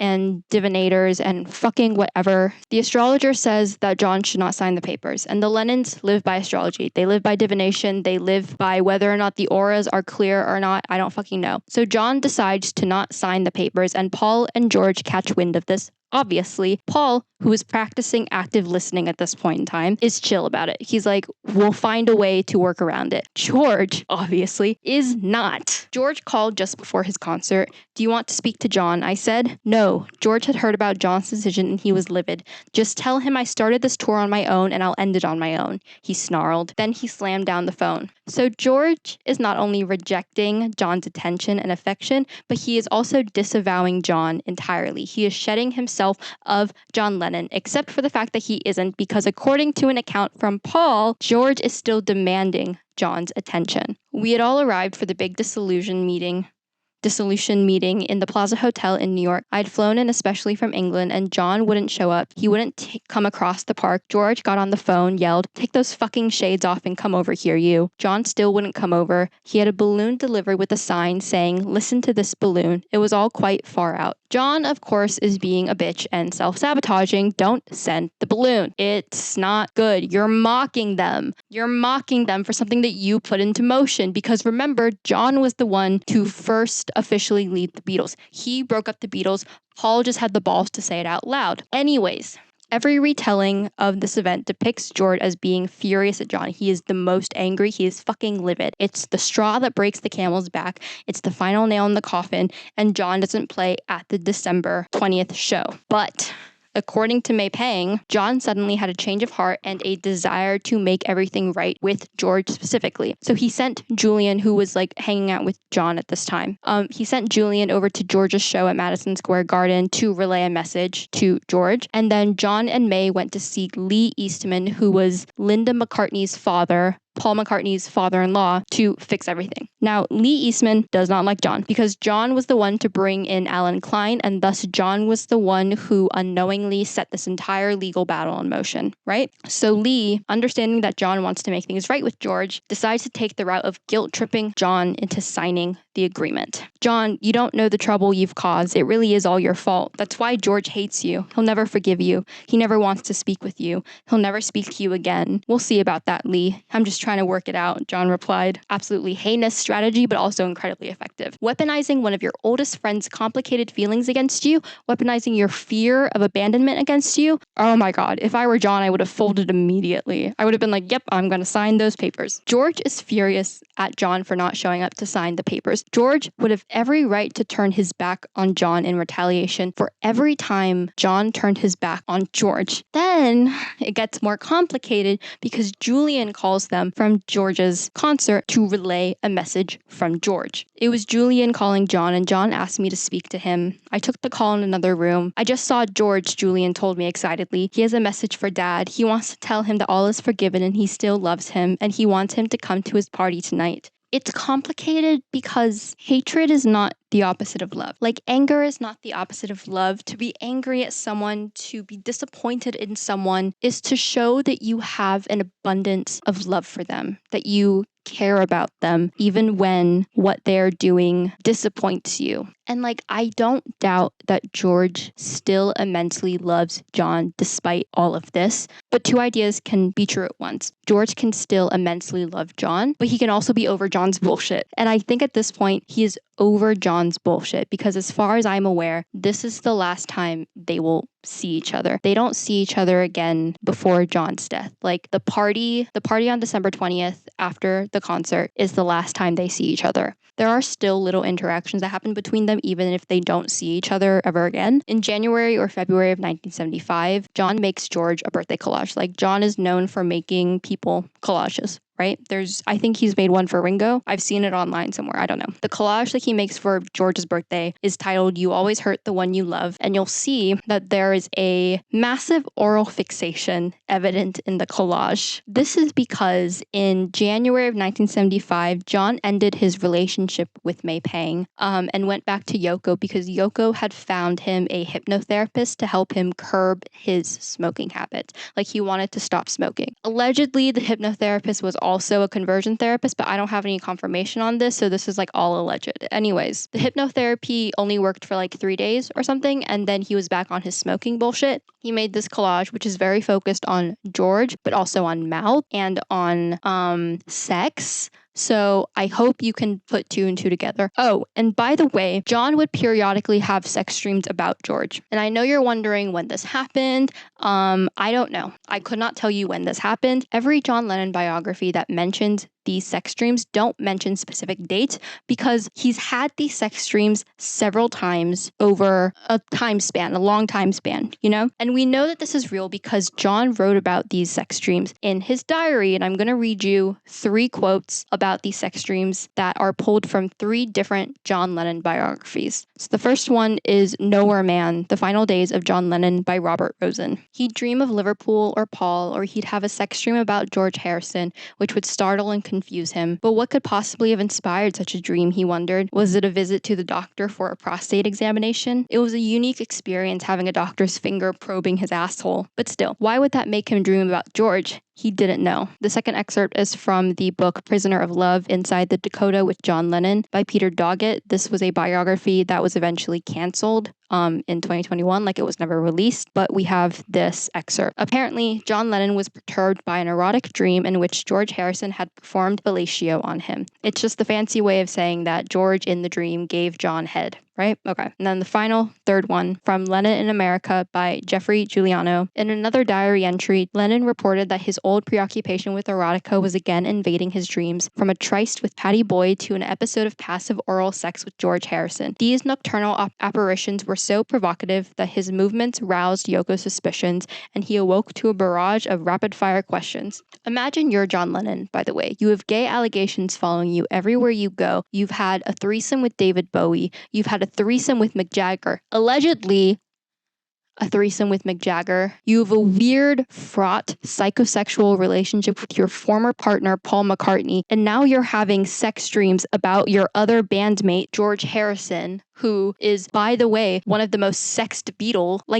I think George had the most sex of all the Beatles. I think it's been recorded, or maybe he's second after John. I read something somewhere that was yeah, George had sex with hundreds of women. And it's dude, slow down, man. They all had sex with every woman that looked at them. It was insane. And maybe even some men. John Lennon did have, according to David Bowie, John Lennon did have a threesome with David Bowie. And then the sex worker left, and then John and David Bowie just kept going. So, oof. So now we have the last entry in this timeline pre-John's death. In August 1980, George releases his autobiography, I Me Mine. It's a very weird book. You can find this on the Internet Archive if you don't want to buy it. It's a very weird book because you can tell that George didn't want to write a memoir. He didn't want to write an autobiography. He just wanted to share the lyrics to his songs and the process of writing those songs and the history behind those songs, right? The lore. He wanted to write a lyric book, but the powers that be wanted a memoir from George Harrison, even though he was only 36 at the time. So what the fuck does he have to say? Why am I bringing this up? Well, John hates the book for a variety of reasons. The main reason that he never fails to bring up ever is that there's very little mention of him in George's memoir. And Paul and Ringo are mentioned just as much as John is, but John is pissed about this supposed exclusion, and here's why. At this point, John has been absent from public life for 5 years now. He stopped writing, he stopped going out, he stopped participating in public life to be a stay-at-home dad. He is being a house husband because his son with Yoko, Sean, was born in 1975. And he is determined not to make the same mistakes with Sean that he did with Julian. He wants to be active in Sean's life. He wants to be a present father. So he's out of the public eye. He's disappeared from the scene. And as far as I understand it, this causes John's self-esteem to plummet because a lot of his identity is tied to his ability to perform, to make art, to make music, to be a public-facing figure. And if he's not doing that, then what's the point, right? So John is insecure, life is in shambles, and he tries to get back into the game with his final album, Double Fantasy, which is released in October 1980. But George's book and lack of recognition for his influence on George's life gets it to John's head because he mentions it all the time. In his final interview with Playboy magazine in September 1980, John talks about his relationship with George and his overall feelings regarding the book. Playboy: you actually haven't mentioned George much to this interview. Lennon: well, I was hurt by George's book, I Me Mine, so this message will go to him. He put a book out privately on his life that, by glaring omission, says that my influence on his life is absolutely zilch and nil. In his book, which is purportedly this clarity of vision of his influence on each song he wrote, he remembers every 2-bit sax player or guitarist he met in subsequent years. I'm not in the book. And then he goes on to say, because George's relationship with me was one of younger follower and older guy. He's 3 or 4 years younger than me. It's a love-hate relationship, and I think George still bears resentment towards me for being a daddy who left home. He would not agree with this, but that's my feeling about it. I was just hurt. I was just left out, as if I didn't exist. I didn't want to be that egomaniacal, but he was like a disciple of mine when we started. I was already an art student when Paul and George were still in grammar school, high school. There's a vast difference between being in high school and being in college, and I was already in college and already had sexual relationships, already drank and did a lot of things like that. When George was a kid, he used to follow me and my first girlfriend, Cynthia, who became my wife, around. We'd come out of art school and he'd be hovering around like those kids at the gate of the Dakota now. I remember the day he called to ask for help on Taxman, one of his bigger songs. I threw in a few one-liners to help the song along because that's what he asked for. He came to me because he couldn't go to Paul because Paul wouldn't have helped him at that period. I didn't want to do it. I thought, oh no, don't tell me I have to work on George's stuff. It's enough doing my own and Paul's. But because I loved him and I didn't want to hurt him when he called me that afternoon and said, will you help me with this song? I just sort of bit my tongue and said, okay. It had been John and Paul so long he'd been left out because he hadn't been a songwriter up until then. As a singer, we allowed him only one track on each album. If you listen to the Beatles' first albums, the English versions, he gets a single track. The songs he and Ringo sang at first were the songs that used to be part of my repertoire in the dance halls. I used to pick songs for them from my repertoire, the easier ones to sing. So I am slightly resentful of George's book, but don't get me wrong, I still love those guys. The Beatles are over, but John, Paul, George, and Ringo go on. This quote itself basically synthesizes this entire video, but I also think that it adds an interesting facet of John and George's relationship in which John is refusing, he's in denial or something, of George getting over his hero worship of John. He doesn't really want to acknowledge the fact that 36-year-old George no longer idolizes John in the same way that 14-year-old George idolized John. And John says that he doesn't want to be egomaniacal, but I think that John is the kind of person that needs external validation in order to function. He needs to be praised, he needs to be admired, and even though he and George functionally don't have a relationship right now, like they haven't really had a relationship since 1974, there is still love there. There's obviously still love there, and with that love, presumably there is some level of lingering admiration and idolization on George's part, or at least that is what John assumes, I would imagine. But with the release of George's book, it's cementing in John's mind that George, who was kind of the last person from his old life, from his Liverpool life, that was still clinging on to the John Lennon mythos, because John and Paul have been divorced for a long time now, Cynthia and John have been divorced for a long time now, and Ringo came in later, so he doesn't have that connection to pre-Beatles John. George was the last one who knew pre-Beatles John, and now George is over him, like he's letting him go. So John doesn't really have anyone from the pre-Beatles days anymore. So John is going to lash out. Obviously, that's what he does. And he's pretty nasty to George throughout this Playboy interview. Like that was a nice snippet that I got. But I think that this particular quote is very interesting. And I think that that last line is incredibly mature and insightful for John Lennon. Then finally, we have the assassination of John Lennon on December 8th, 1980. Incredibly sad, incredibly tragic. I don't need to rehash what happened. I'm sure you know. I do want to mention a couple of things in regards to John's death. The first is George's official statement he gave to the press. After all we went through together, I had and still have great love and respect for him. I am shocked and stunned. To rob a life is the ultimate robbery in life. The perpetual encroachment on other people's space is taken to the limit with the use of a gun. It is an outrage that people can take other people's lives when they obviously haven't got their own lives in order. And then, reportedly, George told friends privately, I just wanted to be in a band. Here we are 20 years later and some whack job has shot my mate. I just wanted to play guitar in a band. And I think that that is worse than the official public statement. Not worse in content, but this makes me feel insane. Like, I just wanted to be in a band.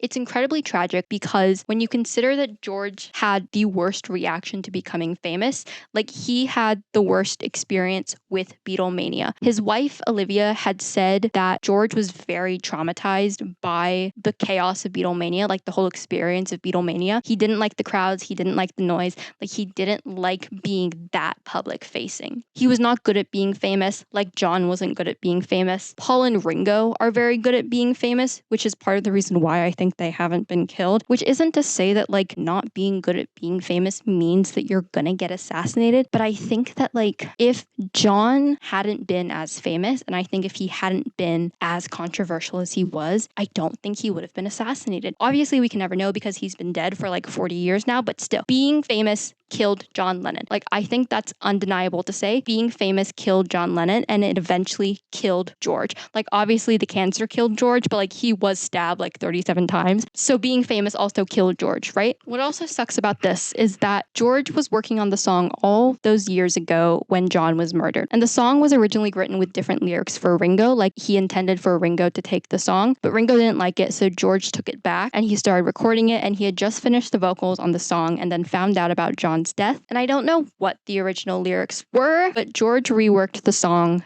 to be a tribute to John. And he wrote, like, he got Ringo to play drums in the song, and he got Paul to sing the backing vocals. And the song is just devastating. Let me read you these lyrics, actually, because these make me insane. Hold up. Okay. All those years ago. Okay. I'm shouting all about love while they treated you like a dog when you were the one who had made it so clear all those years ago. Talking all about how to give. They don't act with much honesty, but you point the way to the truth when you say all you need is love. Living with good and bad. I always looked up to you. Now we're left cold and sad by someone, the devil's best friend, someone who offended all. We're living in a bad dream. They've forgotten all about mankind, and you were the one they backed up to the wall all those years ago. You were the one who imagined it all those years ago. Deep in the darkest night, I send out a prayer to you. Now in the world of light, we're the spirit free of the lies, all else that we despise. They've forgotten all about God. He's the only reason we exist. Yet you were the one that they said was so weird all those years ago. You said it all, though not many had ears all those years ago. You would control of our smiles and our tears all those years ago. When I was like writing this part of the script, I read the lyrics to myself because I was like, what are the lyrics to the song? Like, I need to know what the lyrics of the song are. And when I tell you that I cried, and like I'm on my period right now, so like I'm a little fucked up right now, but I cried. I also think that it's even more, like, this entire situation is even more devastating considering the fact that they hadn't seen each other before this. Like, they hadn't, as far as I know, they hadn't seen each other since 1974, and they had left their relationship off on the wrong foot. And yet you can tell, even though they didn't have a relationship at this point, you can tell that George was deeply affected by John's death because his first idol had been killed. Like, never meet your heroes, but John was one of his best friends, and they had gone through so much together, and yeah, their relationship was shit by the end of it, but they were one of 4 people that knew what life was like as a Beatle. Like, they knew each other inside and out, and now the 4-headed Beetle monster has been reduced to a 3-headed Beetle monster because one of them was murdered in public. And this isn't like the last time that George talks about John, but it is the end of their story. George isn't Paul. He's not like Paul going on fucking Stephen Colbert and being like, well, if I was a girl, you know? Like, George is a very private person, doesn't really give too many interviews, but if he ever did mention John, he was always retreading paths that had already been taken, so there was nothing really new that was being said. So I'm ending it here. Except one last thing I want to leave you with. After George's death, Tom Petty, who was in the Traveling Wilburys with George, great friends with George, after George's death, he said to Rolling Stone, I think that a lot of George's personality was formed by John. This is just a guess, but that was the way it appeared to me. He looked up to John so much. He said, oh, John would be a Wilbury in a second. He'd say about Paul, Paul is a year older than me and he still is, but he really loved Paul too, and he really loved Ringo. What this is telling me is that George, until the very end, he loved all of them. Like, he loved Paul, he loved John, he loved Ringo, he loved them. They had their problems, they had their issues, but they got over it. You know, when you get older, you just get over the problems that you had when you were 20. But I think it's very significant that the only person from the Beatles that 50-year-old George wanted to be in a band with, that wanted to make music with, wanted to have that partnership with, was John Lennon. thank you so much for watching. Thank you so much for listening. I hope you enjoyed this video. I forgot to write the rest of the Bob Dylan stuff. I didn't talk about Bob. Oh my God. I didn't talk about Bob. Oh fuck. How did I leave him out? Holy shit. Okay. TLDR.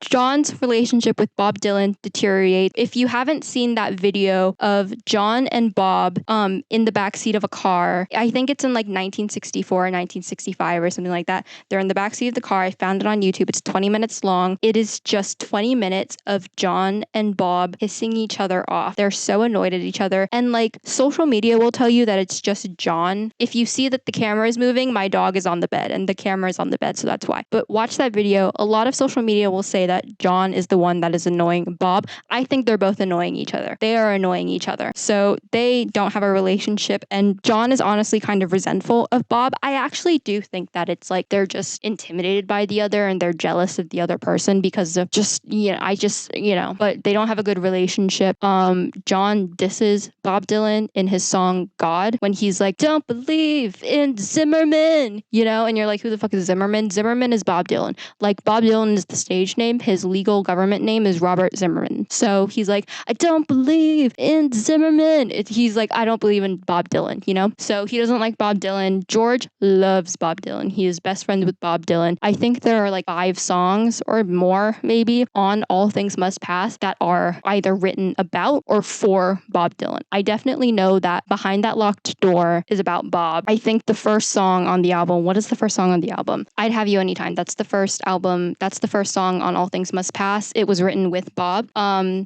So Bob and George are good friends until the very end. Like, Bob is a part of the Traveling Wilburys, most notably for the concert for Bangladesh. After John leaves, like he bails out of the concert, everyone's kind of nervous because no one knows if Bob Dylan is actually going to show up because Bob Dylan is also flaky, right? He's kind of a flaky bitch. George is the only one who believes that Bob will be at the concert for Bangladesh, and Bob does end up actually being at the concert for Bangladesh. And look at videos of Bob and George performing together during the concert for Bangladesh. They're sharing a microphone in the same way that John and Paul used to share a microphone, but they're looking directly at each other, like the entirety of the song, like the entire duration of the song, they're looking at each other. They're also looking at each other's mouth the whole time. I think there is like a legitimate reason. I do think it is because like Bob or George or someone doesn't know the lyrics to whatever song they're singing, so they have to like, anyways, doesn't matter. Anyways, that's the TLDR of all the Bob Dylan stuff that I forgot to put in the script. Anyways, I hope you like this video. Give it a like. Please subscribe if you want to. I'll see you next time in the next video. Whenever that comes out,